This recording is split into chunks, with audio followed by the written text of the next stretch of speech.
The mainstream media is so full of right-wing and centrist news coverage that many of us who desire social change take to the internet to find out what's happening in the world. The Huffington Post, a so-called progressive liberal news blog that you may have heard of, was founded in 2005 by Arianna Huffington. She wanted to create a liberal counterpoint to right-wing sites such as the Drudge Report.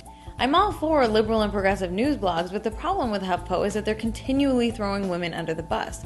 The website is dripping with sexism. Progressive politics includes issues around racism and sexism, class, disability, and sexuality. According to Alexa.com, the Huffington Post is the 36th most viewed site in the US. It beats out the Wall Street Journal and the LA Times. In order to entice viewers, they use a tactic called linkbaiting. It's any content within a website that's designed specifically to gain attention. Linkbaiting is an internet marketing strategy that relies on sensationalism to bring in viewers, which then generates more ad revenue. In this case, they regularly show women's nipples, cleavage, and asses in order to entice views, and they even have a section called Celebrity Skin because apparently they aren't shy at all about their objectification.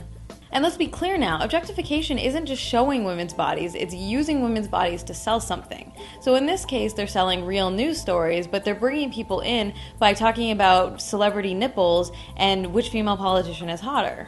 They often have images of half-naked women next to the legitimate news stories.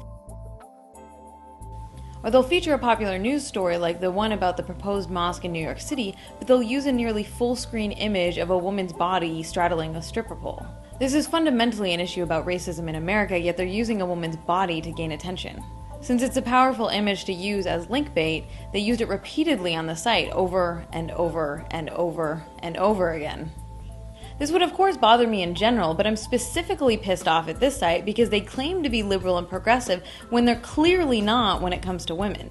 They have categories like Obama, Sarah Palin, economy, housing, Glenn Beck, the war, and then they have an entertainment section with categories like celebrity skin, sex tapes, Lindsay Lohan, Jersey Shore, and these are all readily and easily available. They show up regularly on the homepage, yet I have to dig in order to find women's rights tucked away in the world section, which hardly ever shows up on the front page.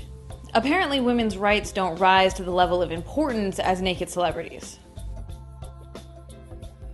This is even more apparent on their activism section, which is also tucked away and hard to find, because the first 3 featured articles are of half-naked women. You can thank PETA for that one. Because of this, it's not surprising that women bloggers on the site are also treated with a similar disrespect.